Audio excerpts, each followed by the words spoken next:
feliz, cara, de estar dando essa mudança de direção na física, porque pra vocês eu acho que vai ficar muito mais light. Claro que dá pra criar questões bizarras de hidrostática se o cara quiser, mas eu digo que via de regra, né, é muito mais tranquilo pro aluno raciocinar aqui em hidrostática. Pra gente começar a brincadeira, eu queria na aula de hoje ainda que tu saísse dessa porta ali com esses três conceitos relativamente resolvidos na tua cabeça. Massa específica, densidade e pressão. Te contei a história do Arquimedes, do rei de Siracusa, da coroa? Não. Nunca te contei essa história? Ele bota a coroa num... Isso, exatamente. Eu acho que eu devo ter te contado no primeiro ano, que eu não resisto. Quando tem uma história muito boa, mesmo na hora errada, eu acabo contando a história, até para ir te preparando já, né, para uma aula futura. Mas deixa eu te contar rapidamente como é que é essa história. O Arquimedes, que viveu em 300 anos antes de Cristo, na cidade de Siracusa, que é a atual Itália, né, uma das cidades da atual Itália, ele era um cara já desde novo conhecido pela genialidade, era humilhante, ele era muito melhor que a maioria das pessoas na época. Ele resolvia coisas e tinha ideias que ninguém tinha, muito à frente de seu tempo.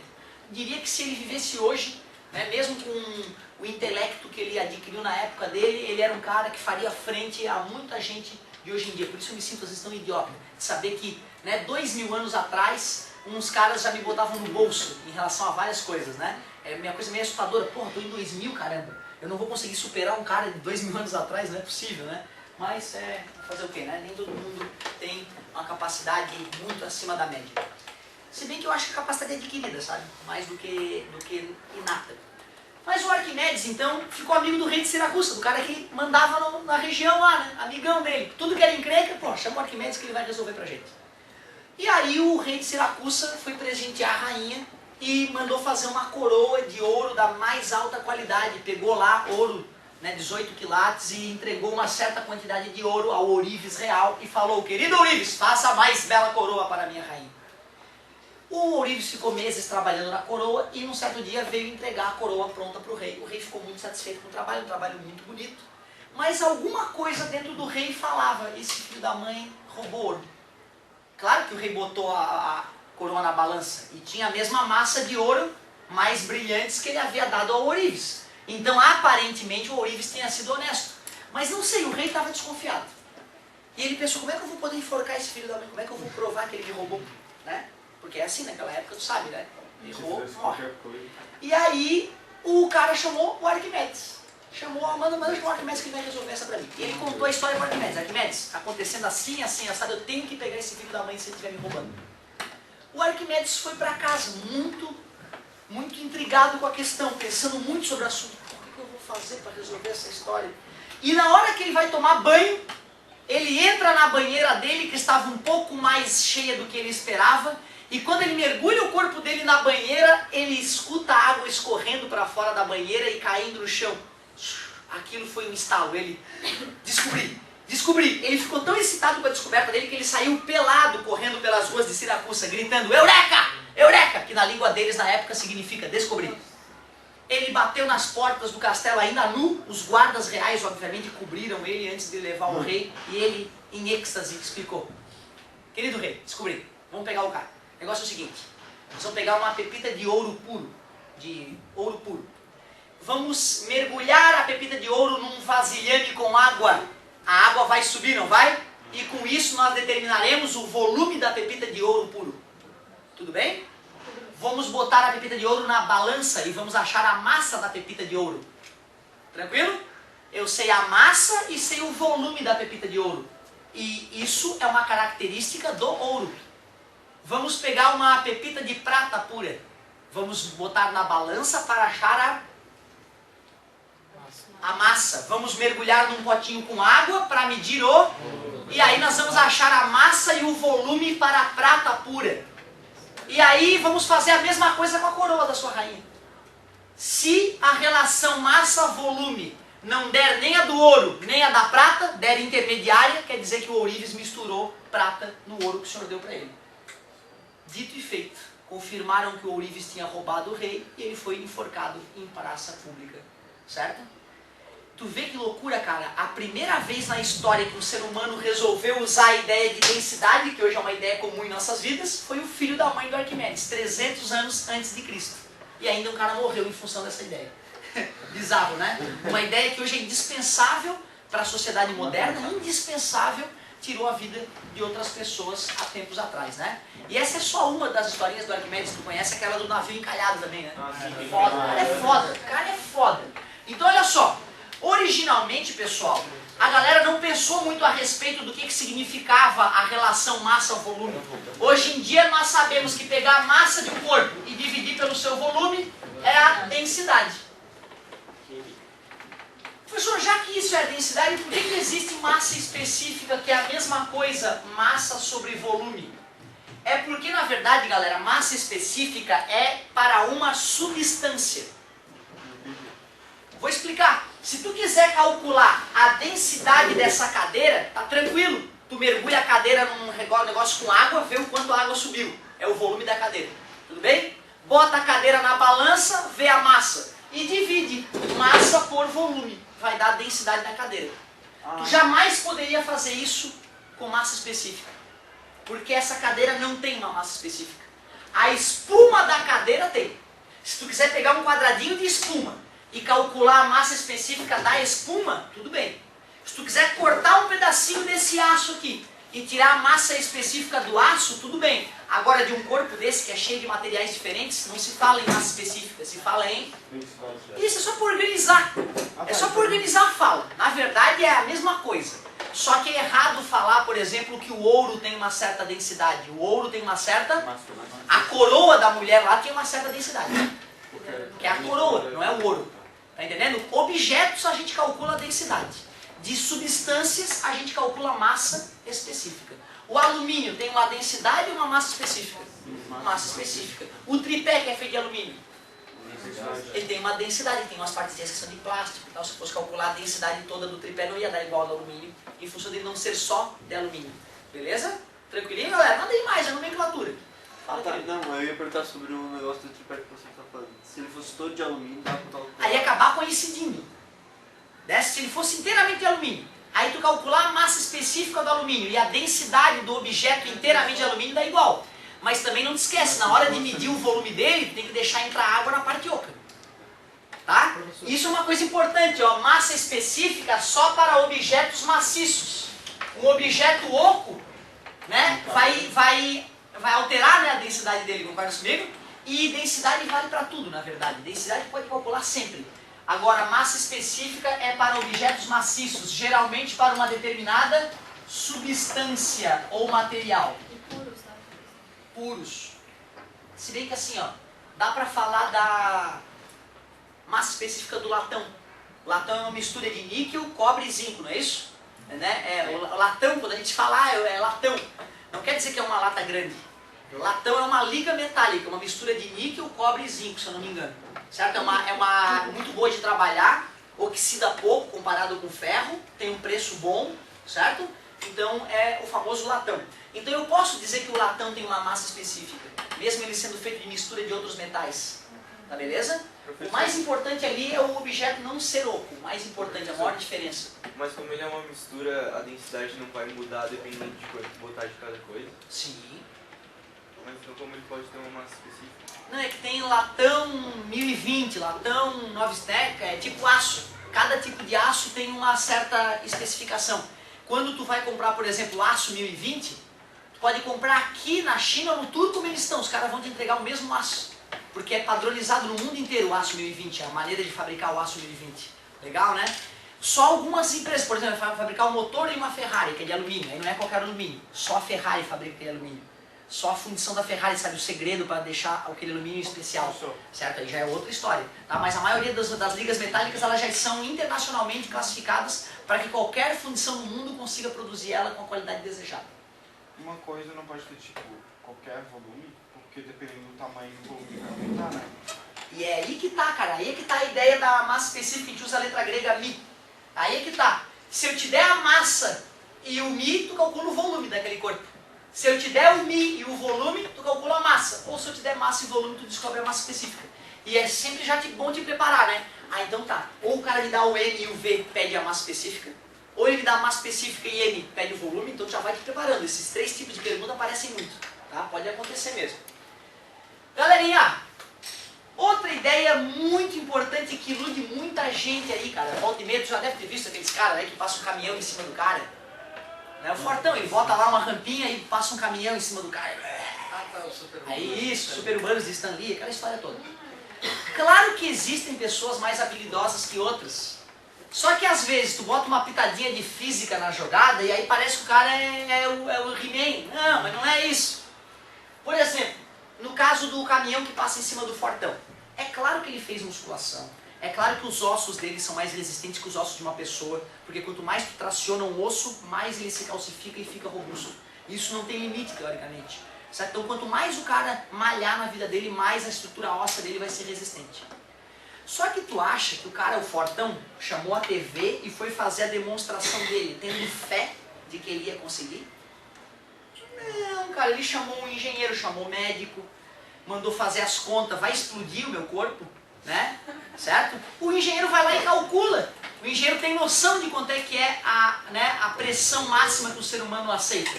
Ele pega a largura do pneu do caminhão, certo? Pega o peso do caminhão que vai ficar sobre o cara e faz o cálculo da pressão. E ele garante pro cara, não, fica tranquilo, pode desmaiar, morrer tu não vai. Certo? Beleza? Não, ele pode quebrar umas costelas, né? Se não fizer a força abdominal adequada, ele pode, é arriscado. Mas o interessante é tu saber que alguém fez uma conta para saber que o cara não vai morrer. Aí, a que mais me impressionou, quando eu ainda não manjava de física, a que mais me impressionou foi os ninjas. Os ninjas pegam, botam uma espada afiada no gogó e se deita em cima da espada. E aí a espada, ele vai lá, claro, ele espetou uma melancia antes, espetou um porco morto, aí depois ele, como a minha espada é pontuda. Aí ele bota a espada no gogó e se deita. Se deita assim e só o gogó dele está na ponta da espada e ele está ali. Aí, é o ninja. Não. Sabe o que é, cara? O gogó é a única parte, essa parte aqui do corpo, é a única parte do corpo que não tem musculatura forte. Então se tu apertar ela é extremamente desagradável. Né? Numa briga, até numa emergência, né? O fortão tá te espancando, tu mete o dedão aqui e sai. Ele vai vazar, certo? Uma dedada aqui no gogó para afastar alguém que está te agredindo é incrivelmente eficaz. Só que pelo fato de ser flexível, a pele do cara abraça a ponta da espada. E aí, como a área de contato aumenta drasticamente, a pressão cai. E a pressão fica abaixo da pressão que fura a pele.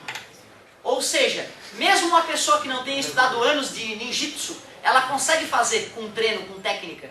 Lembra da cama de prego do Fakir? O cara vai lá e deita numa cama de prego. Qualquer idiota deita numa cama de prego, não precisa acreditar em Alá. Pelo amor de Deus, é só tu não botar a bunda num prego primeiro.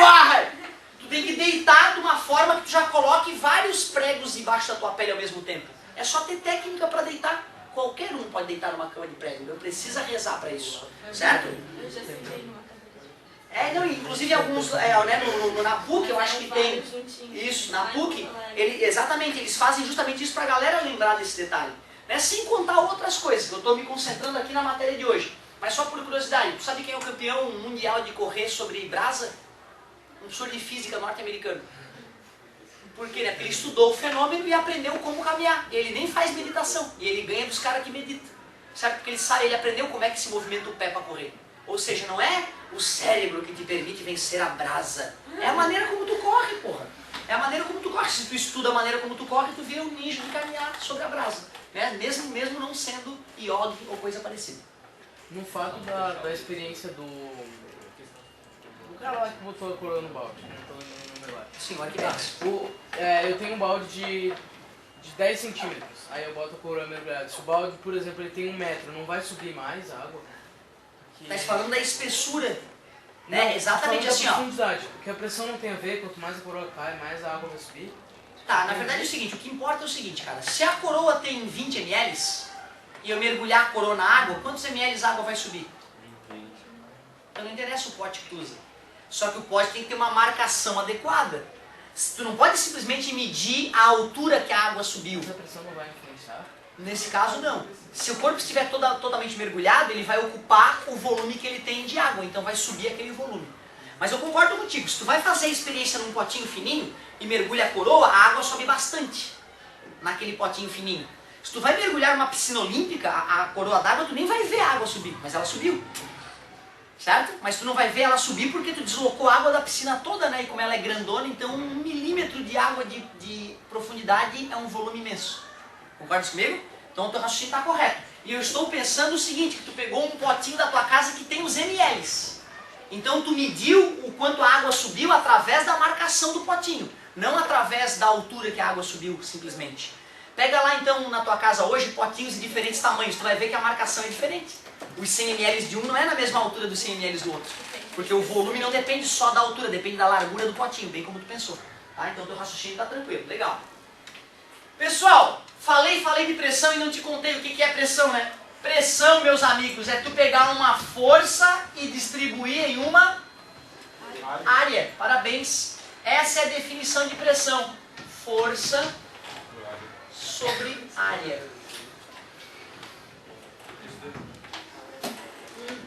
E aí, tu deixaria eu aplicar no teu corpo uma força de 1 Newton? Sim. 1 Newton. 1 Newton equivale a quantos quilogramas?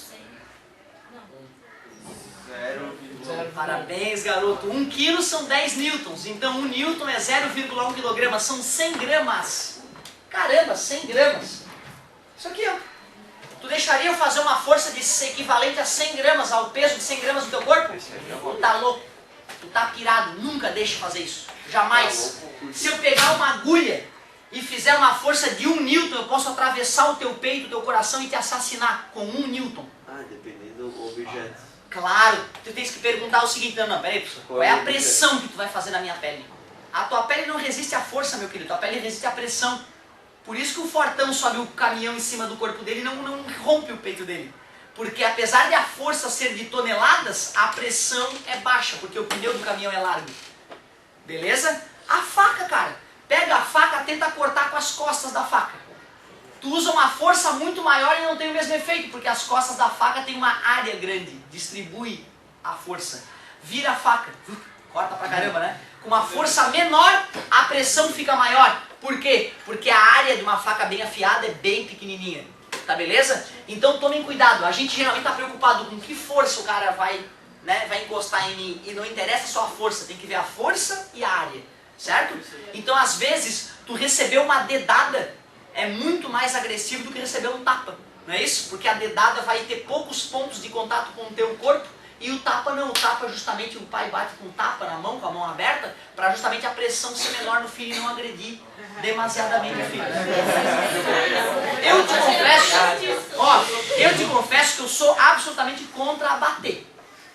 Eu lembro assim do meu pai me dando uns tapinhas na bunda bem light e eu pedia para ele, bate, mas não me deixa de castigo. E ele falava, não vou te bater, vai pro castigo. Entendeu? Porque é muito mais foda ficar de castigo, né, sem fazer o que tu gosta, do que tomar uns tapinhos. Tapinha arde e depois deu. Né? Então eu acho que é mais importante o pai castigar da maneira adequada, que vá trazer, né, um retorno para a pessoa, né, melhor do que dar uns tapas. Mas eu te confesso que em alguns momentos o tapa pode ser fundamental. Não de bater, de fazer dor, mas o susto, né, de a pessoa estar sofrendo as consequências de ter feito algo errado. Agora, uma lei que não permite o pai dar uns tapinhas no filho, porra, cara, aí é foda, cara. Isso de certa forma, dar ferramenta pra criança mais cabreira e ligar pro conselho tutelar. Meu pai tá me dando umas chineladas. Imagina tu tá dando uns tapinhas no teu filho em casa, aparece o conselho tutelar. Que isso, tá me agredindo teu filho? Teu filho ligou pro conselho tutelar. E tu tem encrenca judicial por isso, cara. Olha que loucura que a gente chegou nesse país. E tem criança cagando na cabeça do pai em casa, mandando e desmandando no pai. Mandando o pai a merda e tudo, e o pai não pode fazer nada. Né? Então tudo tem limite, né? Bacana a gente ter discutido sobre isso.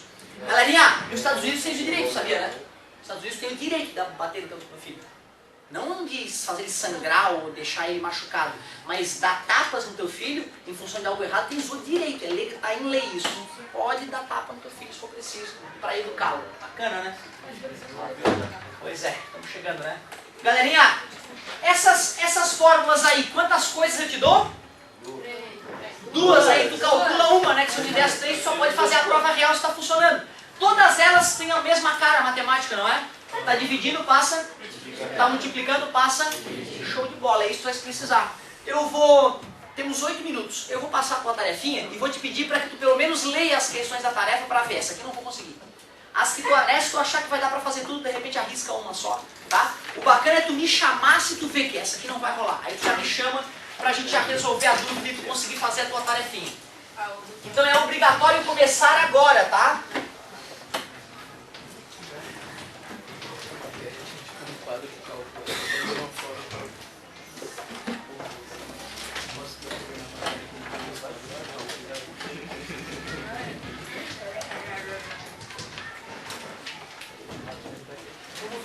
acontecer? Moça.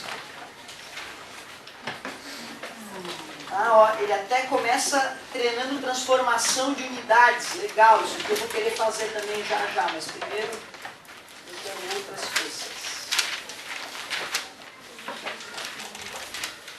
Ah, já estão fazendo, né? Muito bom. Então vamos lá.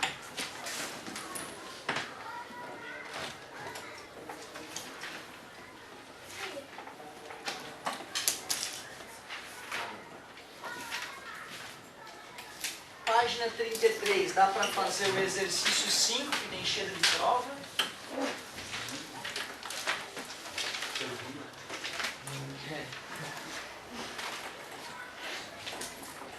Ele não tem exatamente o exercício que eu queria. Acho que no caso vai do lado. Passa o exercício do quadro. Acho que eu tenho que ser isso, eu vou achar aqui que eu preciso.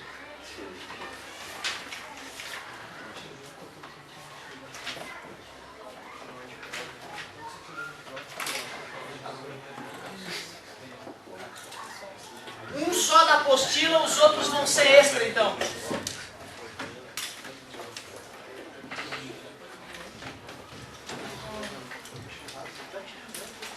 Um só da apostila, o resto eu vou passar no quadro ali.